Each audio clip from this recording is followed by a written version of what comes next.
Welcome to this edition of Canola TV, featuring the latest information on producing and marketing winter canola in the Southern Plains. Canola TV, a service of PCOM, Producers Cooperative Oil Mill.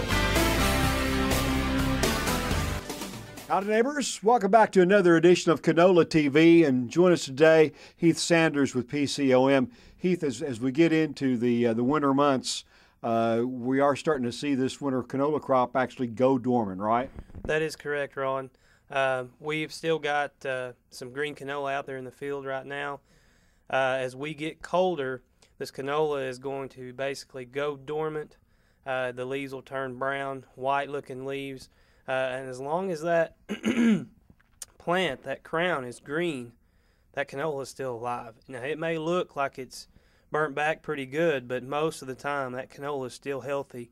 It's just going dormant. It needs to go dormant in order to make seed for the spring and summer. Now tell me, what have you seen as you've traveled around this fall? What kind of shape are we in with the acres that we planted? Well, it's been a very interesting, challenging year in itself. This year I've seen excellent fields of canola. It looks great. And I've seen some fields of canola that the stand was, it still got a stand. It's just not as good as we'd like to see. I've seen it all over the board, from very excellent, great-looking canola to more smaller canola. The canola that was planted and dusted in, and then we got that October 9th rain, I believe, and basically what was our biggest rain got everything up and going. It just kind of depends on what field it is on. You can go down the road and look at a field that looks great. You go down the other end of the field or across the road, we've got smaller canola. And I think we're going to see a lot more smaller canola this year than recent years. Last year we had some great big canola. Canola doesn't have to be very big in order for it to survive the winter. If it's got 3 or 4 true leaves on it, it may be small, but it'll be there. And that'll obviously then it's going to start growing, and the key then is to get the timely rains next spring, right? It's all about the rain.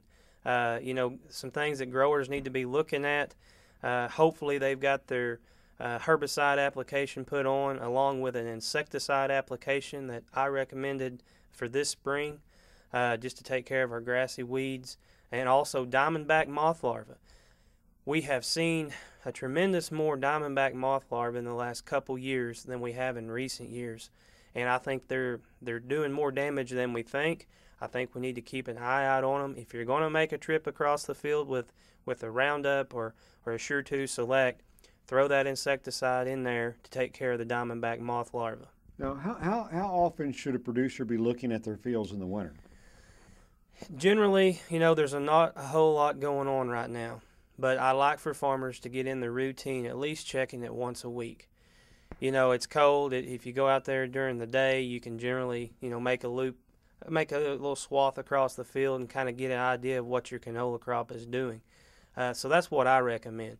As we get into, January, February, I like to see guys checking it at least once, maybe twice a week, because that crop, as our day length gets longer, it starts coming out of dormancy about mid-February and start greening up again. Mm-hmm. And that's generally when we start to see aphid pressure building up. So they need to get in a routine where they're out there scouting, checking, making sure nothing is sneaking up on them while they're growing this crop. Okay, very good. Appreciate your time today. Heath Sanders joins us today with PCOM, and we remind you can check out all of our PCOM updates on canola right here on Canola TV. I'm Ron Hayes reporting. Canola TV, a service of PCOM and produced by OklahomaFarmReport.com.